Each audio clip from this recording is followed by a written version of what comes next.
Ağcabədi rayon İcra Hakimiyyətinin akt zalında şəhərsalma və memarlıq ili çərçivəsində 15 iyun Milli Qurtuluş gününə həsr olunmuş Milli Qurtuluşdan böyük qayıdışa, davamlı inkişafın memarlığı mövzusunda elmi-praktik konfrans təşkil olunub. Tədbir başlamazdan əvvəl konfrans iştirakçıları Ağcabədi rayon İcra Hakimiyyətinin binası qarşısında ümumilli lider Heydər Əliyevin abidəsini ziyarət edərək önünə tərgül dəstələr düzüblər. Rəsmi toplantıda moderator Səbuhi Mövsümovun açılış nitqindən sonra Azərbaycan Respublikasının dövlət himni səsləndirilib. Daha sonra Ulu Öndər Heydər Əliyevin və ölkəmizin ərazi bütövlüyü uğrunda canlarından keçən şəhidlərimizin əziz xatirəsi bir dəqiqəlik sükutla yad edilib.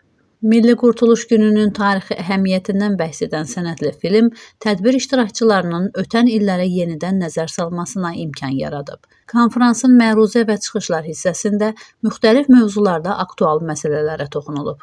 Qərbi Azərbaycan icmasının Ağcabədi rayon üzrə nümayəndəsi Radə Qəfərova Qurtuluş fəlsəfəsindən böyük qayıdışa, tarixi yaddaşın və müasir şəhərsalmanın vəhdəti mövzusunda məruzə ilə çıxış edib.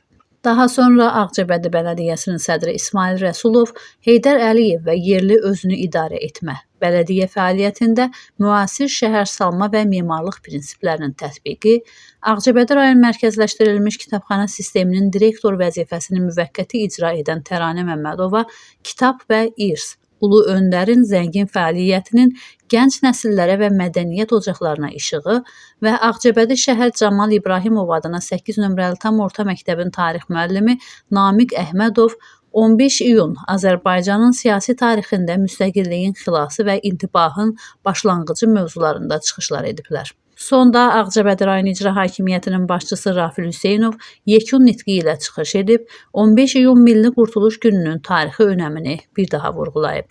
Məhsəti Musa, Kənan İsayev, Aran Ağcabədi internet televiziyası üçün.